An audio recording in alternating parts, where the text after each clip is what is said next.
প্রিয় দর্শক, আসসালামু আলাইকুম। বর্তমান সময়ে ধর্ষণের পরিমাণ অনেক বেড়ে গেছে। শিশু বাচ্চা থেকে শুরু করে বৃদ্ধ বয়সী নারী কেউ এই ধর্ষকের হাত থেকে রেহাই পায়নি। একটি উপযুক্ত কঠিন ধর্ষকের শাস্তি এই সংখ্যা কমাতে পারে। ধর্ষণ একটি সামাজিক ব্যাধি। এই সামাজিক ব্যাধিতে ধর্ষক এবং ধর্ষিতা উভয়ই ক্ষতিগ্রস্ত হয়। ধর্ষককে সামাজিকভাবে বয়কট করতে হবে। ইহা একটি সামাজিক ব্যাধি।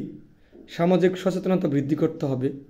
ধর্ষককে বোঝাতে হবে সেও কোনো নারীর সন্তান, কোনো নারীর ভাই, কোনো নারীর স্বামী বা কোনো কন্যা সন্তানের বাবা। ধর্ষণে ধর্ষক এবং ধর্ষিতা উভয়ই ক্ষতিগ্রস্ত হয়।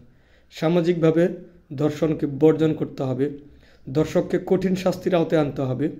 আমাদের সমাজেই আমাদের আশেপাশেই লুকিয়ে আছে ধর্ষক, তাকে সামাজিকভাবে বয়কট করতে হবে এবং সমাজের সকল সেক্টর থেকে তাকে দূরে রাখতে হবে। তাকে সামাজিক প্রতিরোধ গড়ে তুলতে হবে, সামাজিক সচেতনতা বাড়াইতে হবে, ধর্মীয় মূল্যবোধ জাগ্রত করতে হবে, আইনের কঠোর প্রয়োগের মাধ্যমে ধর্ষকের কঠিন শাস্তি নিশ্চিত করতে হবে। দিন শেষে ধর্ষকের কঠিন শাস্তি দাবি করছি। আপনার মা, বোন, স্ত্রী, কন্যা যেন নিরাপদ থাকে সেই প্রত্যাশা করি এবং সামাজিকভাবে ধর্ষকের কঠিন শাস্তি আরও দাবি করছি এবং এর প্রকাশ্য শাস্তি বা আইনের সঠিক প্রয়োগের মাধ্যমে ধর্ষকের জন্য উপযুক্ত শাস্তি বিধান করা যায় সেই দাবি জানাই।